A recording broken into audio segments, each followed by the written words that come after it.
Hello बच्चों, तो let's see the question. यहाँ पे सवाल है, ice floats on water because, and options दिए हुए हैं, it's density is less than that of water, crystal structure of ice has empty spaces, both of these and none of these. So हमें ये मालूम है कि वाटर के structure में यहाँ पे आइस और वाटर का कंपैरिजन है। तो अगर हम लिक्विड वाटर के बारे में कंपेयर करें तो लिक्विड वाटर में क्या होता है, मॉलिक्यूल जो है वाटर के वो एट सम डिस्टेंस होते हैं, तो उनके बीच में थोड़ा थोड़ा गैप होगा।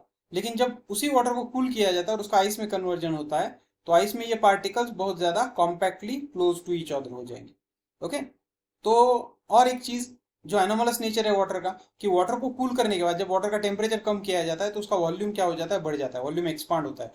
नॉर्मल बाकी बाकी सारी मटेरियल्स में क्या होता है, टेम्परेचर अगर कम करो तो वॉल्यूम कम हो जाएगा, लेकिन वाटर में उल्टा है, वाटर में टेम्परेचर कम करो तो वॉल्यूम बढ़ता है, इसलिए एक्सपांशन होता है। और एक्सपांशन होने के साथ एक्सपांशन होता है और एक्सपांशन की वजह से हमें मालूम है डेंसिटी का formula, density is equal to mass upon volume.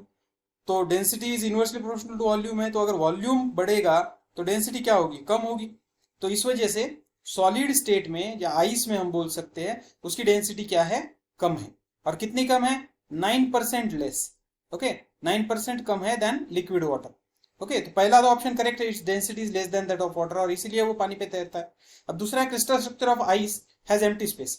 Okay, जब पार्टिकल्स पास पास आते हैं तो क्या होता है, मान लो एक वाटर मॉलिक्यूल है इस तरह से H, और यहाँ पे एक H, अब यहाँ पे दूसरा है लाइक दिस H, और लाइक दिस H, यहाँ पे और एक है H और H। अब क्या होगा, इसके बीच में बॉन्ड बनेगा, हाइड्रोजन बॉन्डिंग, इसके बीच में हाइड्रोजन बॉन्डिंग, इसके बीच में हाइड्रोजन बॉन्डिंग। तो यहाँ पे क्या हो रहा है, एक एम्प्टी स्पेस बन रही है, और इस एम्प्टी स्पेस में कौन जाके कौन ऑक्यूपाई करता है, एयर।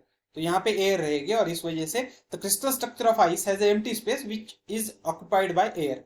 मतलब ये भी ऑप्शन करेक्ट है, इसका मतलब दोनों ऑप्शंस क्या है, करेक्ट है। So the option, correct option is C. So hope you understood well.